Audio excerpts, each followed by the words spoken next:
구원마음 전도 주일이면서 또 우리 장애인 선교 주일인데요. 오늘은 봉독해 주신 사도행전 8장 1절에서 8절 말씀 본문으로 복음과 창발이라는 제목의 말씀 전하겠습니다.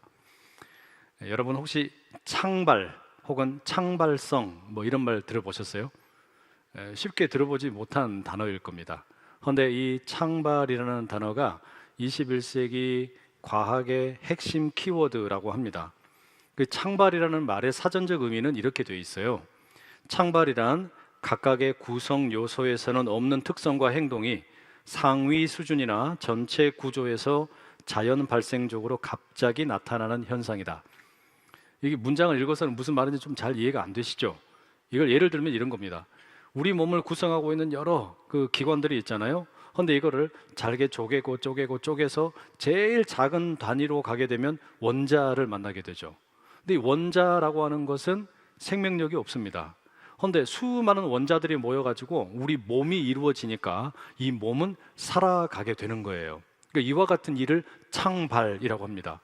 원자의 수준에서는 없던 게 원자들이 모인 몸이 형성이 되니까 생명이 주어지는 현상, 이와 같은 게 창발이에요.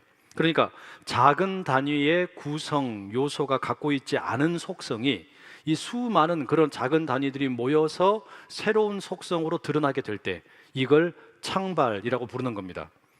이 성균관대 물리학 교수인 김범준 교수가 신문에 기고한 글에 그런 내용이 있더라고요. 우리 눈에 보이는 대부분의 현상들은 창발의 결과라고 합니다.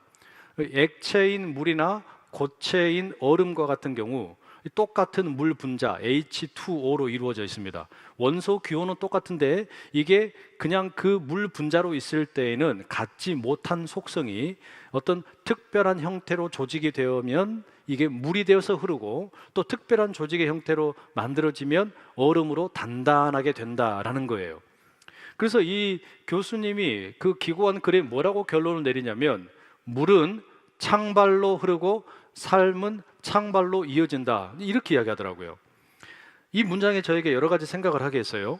자연현상이라는 것이 창발이라고 하는 것으로 나타날 수 있겠구나, 이해가 됩니다. 그런데 우리 삶이 창발로 이어진다는 건 이게 무슨 말일까? 제 나름 결론을 이렇게 내려봤습니다. 우리 개개인의 삶에서는 드러나지 않는 특성이 있는데 이렇게 함께 모이게 될 때, 공동체로 수많은 사람들이 함께 살아가게 될 때 드러나는 특성이 있는데 바로 그게 창발이라는 겁니다. 예를 들면 이런 겁니다. 제가 여러 번 소개해드린 그 TV 프로그램이 있는데요, 나 혼자 산다라는 프로그램이에요. 이 프로그램은 많은 사람들이 아주 좋아하는 인기 프로그램이죠. 1000만 명이 넘는 사람들이 혼자 살아가는 그런 시대인데, 그러다 보니까 혼자서도 현대인들이 잘 살 수 있다, 행복하게 살 수 있다, 이것을 좀 보여주기 위한 그런 어떤 프로그램의 취지를 갖고 있습니다. 그런데 시청자들로부터 이 나 혼자 산다 프로그램에서 가장 어떤 재미있는 장면이 뭐냐 물어보면 한결같이 뭐가 나오냐면 나 혼자 행복하게 지내는 그런 모습이 아니고요, 거기 출연진들이 함께 모여서 여행을 떠나거나 음식을 나눠 먹거나 게임을 할 때 그때 이상하게 재미가 있더라는 거예요. 이게 뭐냐면 혼자 있을 때 갖지 못한 속성이 함께 모여가지고 놀고 여행을 가고 또 게임을 할 때 나타나는 겁니다. 그때 특별한 감정의 어떤 뭔가 우리에게 주어지는 게 있다는 이야기예요. 이게 창발이에요. 개인으로서는 누리지 못했던 게 공동체로서 이루어질 때 무언가 드러나는 창발 경험이 있다라는 거예요. 저는 이 창발이라고 하는 게 우리의 신앙 경험에도 똑같이 작동한다라고 생각을 해요. 무슨 말인 거 아니? 신앙생활이라는 것은 또 다른 종류의 창발 경험입니다. 자연 현상에도 창발이라는 게 있고 우리의 어떤 공동체 삶에서도 개인이 경험하지 못한 또 다른 종류의 창발이 있는데, 신앙이라는 게 뭡니까 여러분?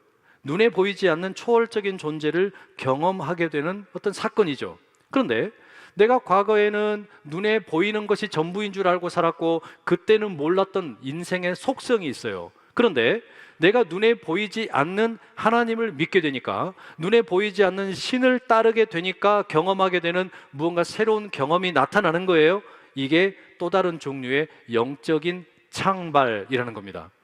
오늘 우리 교회 처음 오신 분들, 또 특별히 신앙생활을 전혀 하지 않다가 교회에 오신 분들에게는 이 모든 예배의 시간들이 낯설으실 거예요. 특히 오늘 우리가 장애인 선교주의를 맞이해서 장애인 형제 자매들과 함께 예배를 드리는데 이런 광경 자체도 대단히 낯설으실 수 있을 겁니다. 우리가 왜 장애인들과 함께 예배를 드릴까요? 왜 우리 장애인들 우리가 함께 이렇게 신앙 공동체 안에서 살아가는 걸까요? 그 이유는 우리가 뭐 조금 유별나거나 잘나서나 또는 도덕적으로 깨끗하기 때문이 아니에요. 그 이유는 사실은 하나님에게 있습니다. 하나님께서 나를 사랑하시는데 나만 사랑하는 게 아니라 장애가 있는 우리 형제와 자매들도 똑같이 사랑하신다는 거예요. 그들에게도 하나님이 특별한 계획을 가지고 계신다는 거예요. 그들과 함께 어울려 살아라고 하나님이 말씀하셨기 때문에 그와 같은 영적인 창발의 경험이 있기 때문에 우리가 장애인들과 함께 예배도 드리고 함께 살아가는 겁니다. 바로 그런 창발이라고 하는 키워드를 가지고 오늘 본문을 읽어가다 보면 이 본문에서도 초월적인 존재이신 하나님을 만나는 사람들이 나옵니다. 그리고 그 하나님을 만나서 무언가 새로운 일이 벌어지는 것을 우리가 보게 돼요. 특별히 세 가지 종류의 사람들이 나옵니다. 그 각각의 그룹이 하나님을 만나서 어떻게 반응하는지, 말하자면 영적인 창발을 경험하게 되는지, 이걸 좀 말씀드리고 싶습니다. 첫 번째 그룹은 예수님을 잘 믿고 따르던 헌신자들입니다. 그러니까 오랫동안 교회에서 신앙생활을 하던 사람들이란 말이죠. 이 교회는 예루살렘 교회이죠. 그런데 이 예루살렘 교회 가운데 안타깝게도 예수를 믿는다는 이유 때문에 가혹한 박해가 시작이 됩니다. 예수를 믿는다는 이유 때문에 교회 성도들이 핍박을 받으니까 결국에 사도들을 제외하고서는 모든 성도들이 이제 유대 땅으로 그리고 사마리아 땅으로 흩어져 살아갈 수밖에 없었습니다. 예루살렘 교회에 이와 같은 박해가 있기 전에, 핍박이 있기 전에는 이 교회 성도들의 삶이 너무 행복했어요. 성도들의 숫자가 날마다 부흥하고 늘어나고 또 구제하는 일이 너무 아름답게 이루어지고 유무상통하는 참 아름다운 일들이 펼쳐집니다. 이 교회에 숫자들이 많아지니까 이들을 돌보기 위해서 새로운 리더로 7명의 집사를 세우기도 했습니다. 그러니까 이 교회 성도들은요, 예루살렘 바깥으로 나가야 할 필요성이 전혀 없었어요. 우리끼리 예루살렘 안에 살면서 하나님을 섬기고 예수님을 예배하는 게 너무 좋았단 말이에요. 이거면 충분하다, 이거면 우리는 그저 만족한다, 이런 생각을 가지고 살 수 있었습니다. 그런데 스데반이라고 하는 7 집사 중에 한 명이 순교를 하고 난 다음에 모든 게 달라져 버렸어요. 교회를 향한 핍박이 거세게 몰려옵니다. 결국에 성도들이 뿔뿔이 흩어지고 온 유대와 사마리아 땅으로 다 흩어지게 됩니다.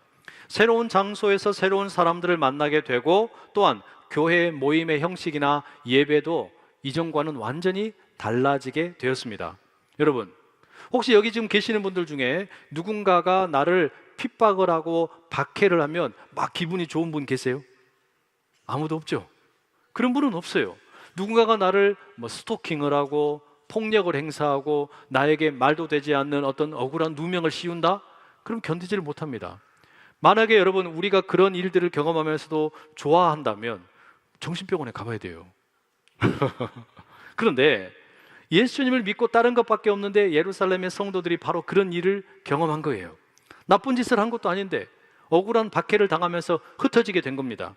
이런 변화를 달가워할 사람이 누가 있겠습니까? 모두 다 싫어하는 거죠. 그런데 여기서 우리가 질문이 생겨요. 아니 도대체 왜 하나님께서는 예루살렘에 함께 모여서 신앙생활하던 이 성도들에게 이와 같이 원치 않는 박해를 허락하셨냐라는 거예요. 이것은 신앙으로 인한 일종의 창발입니다. 우리가 신앙생활을 하다 보면 늘 좋은 일만 있는 게 아니거든요. 우리가 하나님을 만나서 예수 그리스도를 통해서 새로운 생명을 얻고 또 자유함을 얻고 살아가면서 늘 기쁘고 좋은 일만 있는 게 아니라 때로는 억울한 일도 있고 이 복음 때문에 힘든 일이 찾아올 때가 있습니다. 몸의 건강이 안 좋아질 때도 있고 사업이 어려워질 때도 있고 왜 이런 일이 생기는 걸까? 내가 이렇게 열심히 예배 드리는데도 불구하고 이런 일이 생기는 이유가 뭘까? 그런 일들이 벌어진다는 말이에요. 그때 우리가 어떻게 반응하면 좋겠습니까? 이 반응이 참 중요합니다. 하나님께서 헌신된 성도들에게 고난을 주시는 것, 이것은 성도들을 괴롭히려는 목적이 아닙니다. 성도들을 못 살게 굴려고 하는 게 아니에요. 다른 계획이 있으시기 때문이에요. 우리가 사도행전 1장 처음 읽어갈 때 1장 8절에 이런 말씀이 있었습니다. 오직 성령이 너희에게 임하시면 너희가 권능을 받고 예루살렘과 온 유대와 사마리아와 땅 끝까지 이르러 내 증인이 되리라. 예수님께서 부활하시고 40일 동안 제자들과 머무시다가 승천하시기 전에 남겨주신 말씀이었습니다. 그러니까 처음부터 예수님의 계획은 제자들이 예루살렘에만 머물러 있는 게 아니었어요. 제자들은 예루살렘에서 이제 온 유대 땅으로 그리고 사마리아 땅으로 복음의 증인이 되어야만 했습니다. 문제는 성도들이 예루살렘에 머물러 있는 게 너무 좋으니까, 여기에 우리들끼리 있는 게 너무 좋으니까 흩어질 생각을 안 해요. 여기에서 유대 땅으로 들어가고 사마리아 땅으로 들어가서 예수 그리스도의 증인이 되려고 하지를 않는 겁니다. 결국에 그러니까 어떻게 합니까? 하나님께서는 이것을 어쩔 수 없이 흩으시기로 작정을 하는 겁니다. 외부의 핍박을 통해서 예루살렘의 성도들이 온 유대 땅으로 사마리아 땅으로 흩어지게 하시는 거예요. 이것이 바로 창발입니다. 영적인 창발이에요. 내가 예수님을 믿고 섬기는 가운데 때때로 원하지 않는 담장을 넘어야 되는 그런 일들이 벌어질 때가 있다는 이야기예요. 이게 지금 하나님께서 이 예루살렘 교회 성도들에게 가지고 계신 특별한 계획의 일부분입니다. 여러분, 우리 여기 계신 분들 중에는 오랫동안 신앙생활 하시는 분들 계시죠. 수십 년 동안 교회를 섬기고 또 어느 한 부서를 섬기기도 하고 여러 가지 목회 사역들을 돕는 분들이 계실 거예요. 그런데 요 근래에 들어서 혹시 여러분들 가운데 이상하게 예배를 드려도 감격도 없고 말씀을 드려도 뭔가 말씀이 귀에 들어오지도 않고 내가 뭔가 봉사를 하는데 봉사하는 자리에서 자꾸 성도들과 부딪히고 싸우고 다투고 갈등하는 것 같아서 마음이 불편하신 분들 혹시 계실 수 있어요. 그죠? 이상하게 우리에게 신앙생활이 짐이 되게 느껴지는 그런 경우가 있다는 이야기예요. 그럼 여러분, 그것은 여러분의 신앙생활을 힘들게 하려는 무슨 하나님이 여러분을 괴롭히시는 게 아닙니다. 도리어 하나님이 무언가 특별한 계획을 가지고 계시는지도 몰라요. 그럼 어떻게 해야 될까요? 내가 뭔가 지금 이 교회에서 신앙생활하는데 어려움이 있단 말이에요. 이렇다면 이제는 하나님으로부터 내가 얻을 수 있는 유익은 없구나. 이제는 갈아타야겠다. 환승 종교, 그렇게 하실 일이 아니란 이야기예요. 또 안산 제일교회에서 내가 얻을 게 없구나. 그러면 이제 내가 교회를 갈아타야 되겠다. 환승 교회 할 일이 아니란 이야기예요. 그럼 뭘 해야 됩니까? 하나님께서 내게 무언가 자꾸 눈에 밟히게 하시는 게 있다면 그게 무언지를 유심히 관찰을 해보세요. 하나님이 내게 특별히 마음을 주시는 뭔가가 있을 거란 이야기예요. 그리고 그 자리에 한번 가보시란 이야기예요. 예를 들면 오늘이 여러분 장애인 선교주일입니다. 우리 장애인을 섬기는 우리 교사들이 교회 안에 많이 있어요. 그런데 이분들이 늘 일손이 부족합니다. 도울 손길들이 더 많이 필요한 거예요. 그러니 여러분, 혹시 이전에 느끼지 못한 새로운 어떤 신앙생활의 재충전이 필요하다, 또는 하나님의 새로운 영적인 창발을 경험하고 싶다, 그렇다면 여러분, 우리 사랑부의 문을 두드려 주시기 바랍니다. 사랑부의 우리 부장 집사님의 전화번호 010-땡땡땡에 땡땡땡땡으로 전화 한번 주시기 바랍니다. 아니면 해외 선교지를 방문을 해보거나 국내에 특별한 어떤 사역이 필요한 자리를 방문을 해보거나 아니면 우리 교육부에 교사로 봉사를 해보거나 우리 찬양대나 또는 찬양팀이나 여러분이 섬기실 수 있는 자리를 한번 찾아보세요. 어디엔가 여러분의 눈이 자꾸 가는 곳이 있다면 어쩌면 거기에 하나님이 기다리고 계시는지도 모릅니다. 여러분, 하나님께서는 헌신된 성도들에게도 반드시 새로운 일을 일으키십니다. 내가 이만하면 됐다, 난 이만하면 할 만큼 했다, 그런 건 없어요. 우리 신앙생활은 언제나 담장을 넘는 일입니다. 익숙한 자리를 뛰어넘어서 새로운 사람들을 만나게 하시고 하나님의 새로운 계획 가운데 우리를 동참케 하신다는 이야기예요. 바라기는 여기 계신 분들 가운데 신앙생활이 오래되신 분들일수록 담장을 뛰어넘어서 새로운 하나님의 역사에 참여하실 수 있기를 축복합니다. 오늘 본문에는 또 다른 종류의 하나님의 창발을 경험하는 사람들이 있어요. 사울이라는 인물입니다. 이 사울은요, 7 집사 중에 한 명이었던 스데반을 죽이는 일에 앞장섰던 사람입니다. 그야말로 교회와 성도에 대해서 핍박을 아주 강력하게 하던 사람이었어요. 여러분, 스데반 집사가 어떻게 죽게 됩니까? 스데반이 사내들인 공회에 붙들려 가게 되죠. 그리고 거기에서 이제 나름의 자신을 변호하는 연설을 하게 됩니다. 그 연설 가운데 뭐라고 말하냐? 당신들이 죄 없는 예수님을 죽였다.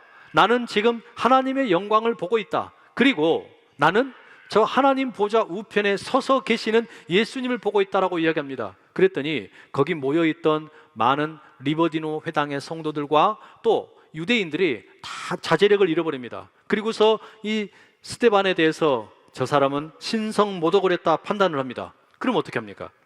유대 율법의 규정에 따르면 신성모독을 한 사람은 돌로 쳐서 죽여라 라고 되어 있습니다.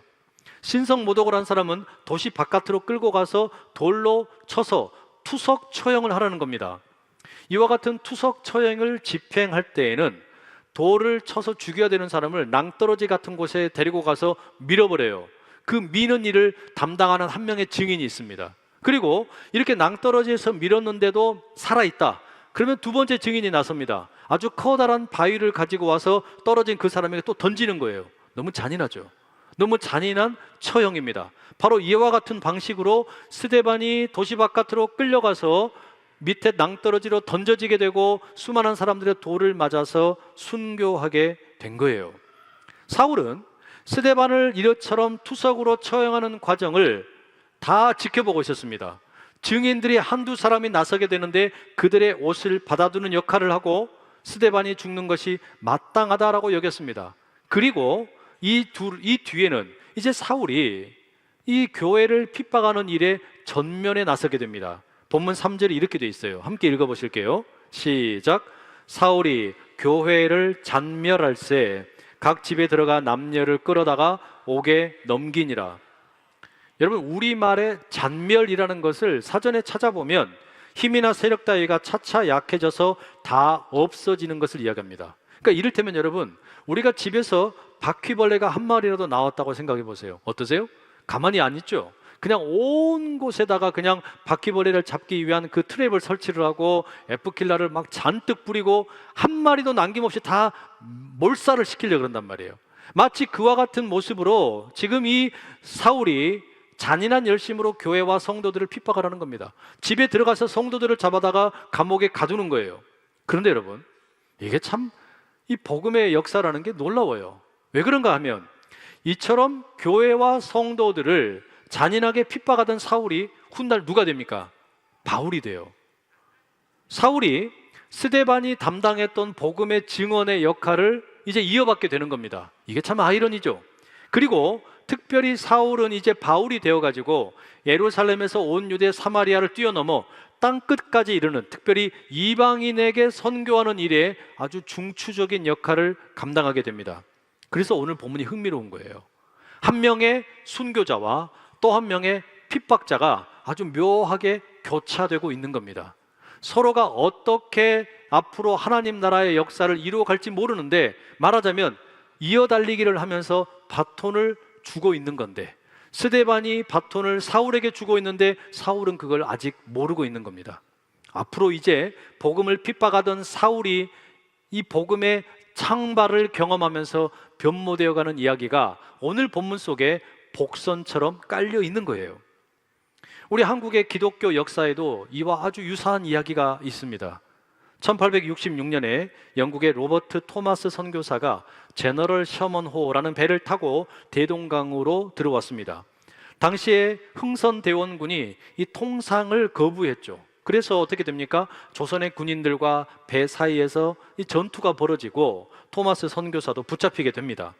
토마스 선교사는 칼을 빼들고 자기를 죽이려고 하는 병졸 박춘권 앞에 무릎을 꿇게 될 때 자기가 가지고 있던 성경을 그에게 전달을 했습니다. 그런데 박춘권이 그 성경책 받기를 거절하고 토마스 선교사를 칼로 내리쳐서 죽입니다. 토마스 선교사는 중국에서 2년 반 전에 아내를 잃었습니다. 그리고 그 아내의 뒤를 따라서 26살의 꽃다운 나이에 한국 개신교 최초의 순교자가 되었습니다. 여러분, 좀 이해하시기 어렵겠지만 이 교회라고 하는 이 하나님의 이 공동체는요, 순교자들의 피를 통해서 세워진 곳입니다. 토마스 선교사를 죽인 이 박춘권에게도 그런 이상한 일이 벌어지게 되면서 핍박자와 또 이 순교자 사이에 묘한 교차되는 일이 벌어지는 거였어요. 박충건이 집에 가서 가만히 생각을 하는데, 아니 도대체 그 책이 무엇이길래 죽어가면서까지 나에게 주려고 했을까 고민이 됩니다.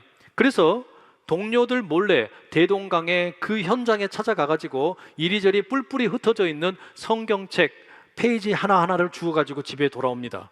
집에서 그 성경의 내용들을 열심히 읽다가 예수님을 믿게 되고 훗날에는 교회의 장로가 됩니다. 이렇게 될지 누가 알았겠어요? 말도 되지 않는 토마스 선교사가 와서 한 일이라고는 아무것도 없어요. 그저 너무나 비참하게 배에서 내려서 그저 끌려와서 죽은 것밖에 없어요. 그리고 그 가운데 성경책을 전한 것밖에 없는데, 그 복음의 씨앗이 뿌려져서 박춘권이라는 사람이 장로가 되고 초대교회의 중요한 일꾼이 된 거예요. 여러분, 이게 복음의 능력이에요. 그러니 여러분, 이 복음의 창발이라고 하는 것은 핍박자마저도 헌신자로 바꾸어내는 능력이 있는 겁니다. 하나님의 복음은 이와 같은 대단한 능력이 있어요. 마지막으로 또 다른 복음의 창발을 경험한 사람이 있습니다. 그가 바로 마술사 시몬입니다. 그와 관련된 이야기는 빌립이라는 사람으로부터 출발합니다. 예루살렘 교회의 핍박이 심해지니까 모든 성도들이 흩어졌어요. 그 중에 이 빌립 집사도 이제 흩어지게 되는데 사마리아 땅으로 들어가게 됩니다. 사마리아 땅에 들어가게 되는데, 이 빌립이 들어간 사마리아 땅이 어떤 곳입니까? 이스라엘의 역사를 살펴보면 다윗 임금에서 솔로몬 임금으로 이어지는 과정에서는 이스라엘 나라가 꽤 번성했습니다. 통일된 왕국을 이루고 있었어요. 그런데 주전 930년을 기점으로 이제 분열하게 됩니다. 북쪽에는 북이스라엘이, 남쪽에는 남유다로 나누어지게 되는 거였어요. 한 민족인데 두 개의 나라로 갈라진 거예요. 마치 남한과 북한과 같은 그런 모습입니다. 그리고 북이스라엘은 주전 722년에 아수르라는 나라에 의해서 멸망하게 됩니다. 사마리아는 아수르에 의해서 점령을 당하고 이후에 혈통과 종교가 뒤섞여 버린 혼합된 그런 아픔의 땅이 됩니다. 그래서 이후에 정통파 유대인들, 남쪽에 살고 있는 이 유대인들은 사마리아 사람들과 상종을 하지 않으려고 했어요. 그래서 사마리아를 중앙에 두고 위에는 갈릴리가 있고 아래에는 유다가 있는데, 위와 아래를 왔다 갔다 할 때 사마리아 땅을 관통하면 빠르게 갈 수 있습니다. 그럼에도 불구하고 사마리아 사람들 꼴보기 싫다고 삥 돌아서 돌아다닌 거예요. 그 이유가 뭐냐? 저 사마리아 사람들은 종교적으로 또 우리 민족적으로 혼합 정책을 썼고, 그래서 더러운 사람들이다 생각을 한 겁니다. 하지만 하나님의 생각은 달랐어요.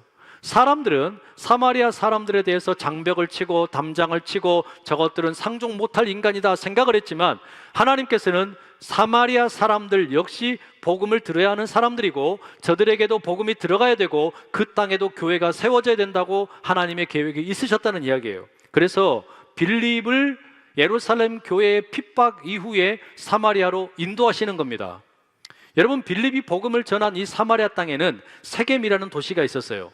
이곳은 사마리아 지역의 중심 도시였는데 예수님께서 야곱의 우물이 있던 수가성에 가까운 곳이었습니다. 요한복음 4장에 보면 예수님께서 사마리아 여인을 만나시죠. 그에게 복음을 뿌리셨습니다. 그리고 그때의 사마리아에 있는 사람들 가운데 꽤 많은 사람들이 이미 예수님을 믿게 되었습니다. 자생적으로 예수를 믿는 사람들이 그때 있었다는 이야기예요. 그러면 지금 이 빌립이 이제 사마리아에 들어가서 하는 일이 뭐겠습니까? 예수님께서 일찍이 뿌리셨던 복음의 씨앗이 있는데 이 복음의 씨앗이 열매를 맺게 되었을 때 이것을 추수하는 일이었습니다. 이게 빌립이 하는 일이었어요. 그래서 빌립이 사마리아에서 하는 사역을 보면 많은 기적이 일어납니다. 병자들이 고침을 받기도 하고 귀신들이 떠나는 일도 일어나는 거예요. 참 놀라운 일이죠. 그리고 이 과정에 수많은 사람들이 빌립을 따르게 됩니다. 빌립의 가르침에 순종하게 됩니다. 그 가운데 한 사람이 누구였냐면 마술사 시몬이었습니다. 마술사 시몬은 빌립이 사마리아에 오기 전에 그 동네에서 꽤 존경받던 인물이었습니다. 자칭, 타칭, 하나님의 능력을 힘입어서 무언가 권능을 드러내는 사람이라고 생각이 되었기 때문이에요. 오늘날의 마술사들은 과학적인 트릭을 써서 우리의 눈을 속여서 뭔가 거창한 일들을 꾸밉니다. 그런데 고대 사회의 마술사라고 하는 것은 마법이나 주술을 통해서 치유하는 일을 하기도 하고 무언가 신기한 일들을 하기도 했습니다. 이 마술사 시몬의 모습은요, 그래서 출애굽기에 기록되어 있는 모세의 대적을 했던 바로의 왕궁에 있던 얀네와 얌브레 마술사와 비슷합니다.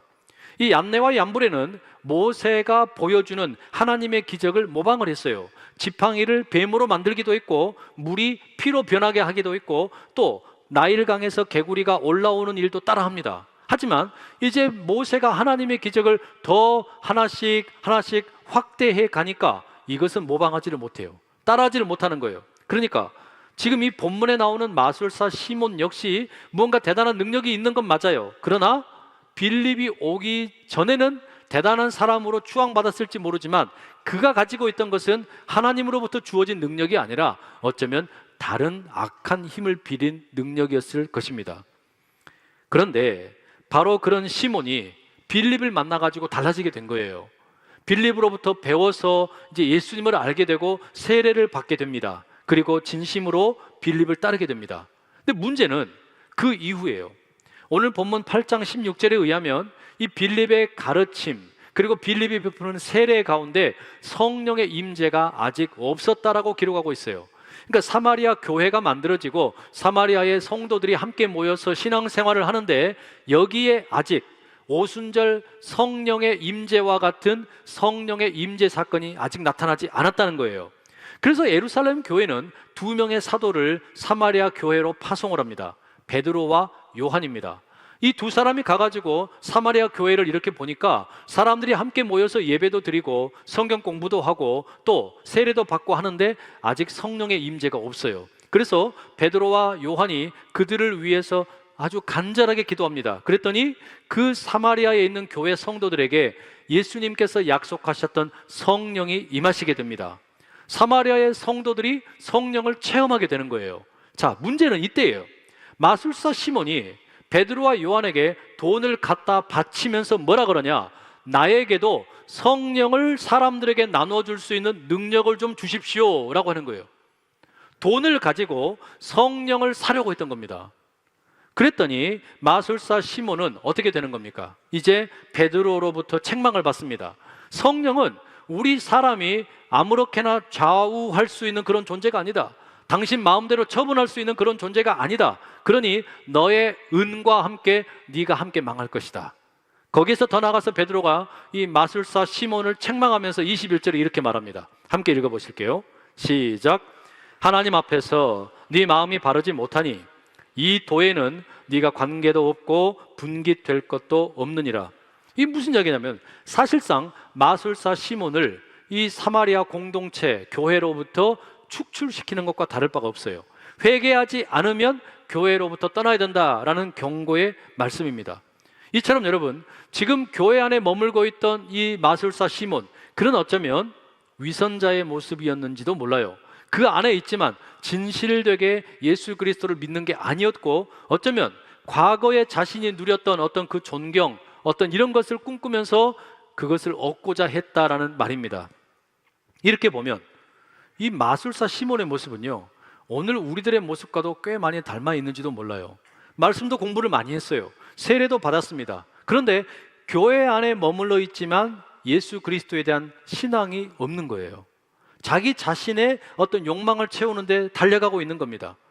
여러분, 흥미롭게도 이후에 마술사 시몬이 회개를 했는지 하지 않았는지, 그래서 사마리아 교회로 다시 돌아갔는지 돌아가지 않았는지 이걸 우리가 알 길이 없어요. 다만 전설에 의하면 이 마술사 시몬이 베드로의 대적자가 되었다, 그런 기록은 있습니다. 중요한 건 뭐냐?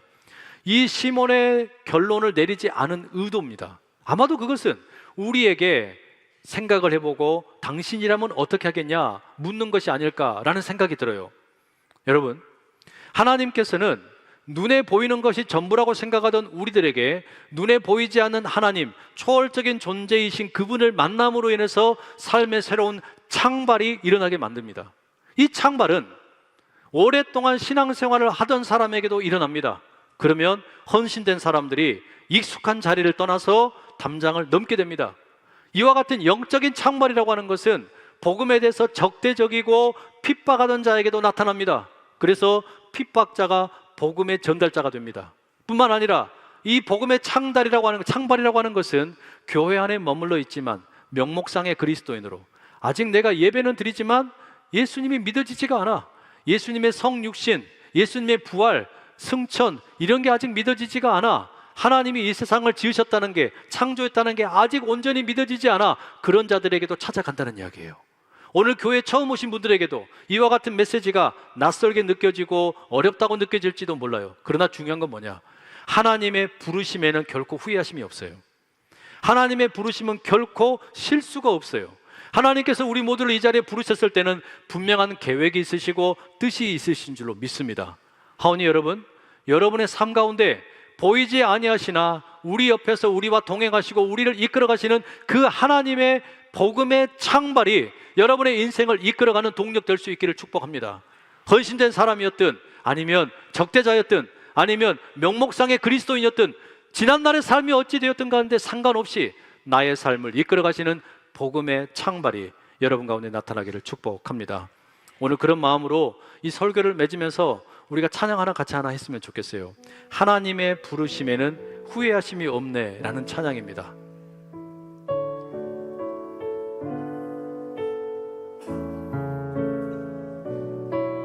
하나님의 부르심에는 후회하심이 없네.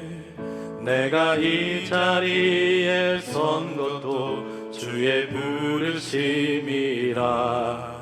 하나님의 부르심에는 결코 실수가 없네. 나를 부르신 하나님의 신실하심을 믿네. 다시 한번 찬양하겠습니다. 하나님의 부르심에는 후회하심이 없네. 내가 이 자리에 선 것도 주의 부르심이라. 하나님의 부르심에는 결코 실수가 없네. 나를 부르신 하나님의 신실하심을 믿네. 날 부르신 뜻 내 생각보다 크고 날 향한 계획 나의 지혜로 측량 못하나. 가장 좋은 길로 가장 완전한 길로 오늘도 날 이끄신 믿네. 날 부르신 뜻 내 생각보다 크고 날 향한 계획 나의 지혜로 측량 못하나. 가장 좋은 길로 가장 완전한 길로 오늘도 날 이끄신 믿네. 하나님의 부르심에는 실수가 없어요. 하나님의 부르심에는 결코 후회하심이 없어요. 오늘 이 자리에 우리를 부르신 그 하나님은 분명한 뜻과 계획이 계셔서 이 자리에 처음 나오신 분들뿐만 아니라 오랫동안 신앙생활 하셨던 분들 혹은 전혀 복음과 상관없이 내가 몸만 왔다 갔다 생각했던 분들일지라도 하나님의 계획이 분명히 있는 줄 믿습니다. 그 하나님의 계획이 여러분의 삶 가운데 영적인 창발로 나타나 여러분의 삶을 이끌어가는 크고 놀라운 비밀 될 수 있기를 간절히 축복합니다. 기도하겠습니다. 사랑하는 주님, 복음은 오늘도 우리를 예배의 자리로 부르시고 새로운 일을 일으키고 계시는 줄로 믿습니다. 이 교회에 오랫동안 머물렀던 헌신자가 되었든 이곳에 처음 나온 새가족이 되었든 이 교회에 몸만 왔다 갔다 하는 명목상의 그리스도인이 되었든 오늘 우리 주님의 부르심은 후회하심이 없고 실수가 없으신 줄로 믿습니다. 하오니 우리를 부르신 그 주님을 향하여 힘차게 응답하여 영적인 창발을 누리며 살아가는 우리 모두가 다 되게 하여 주시옵소서. 예수 그리스도의 이름으로 기도드립니다. 아멘.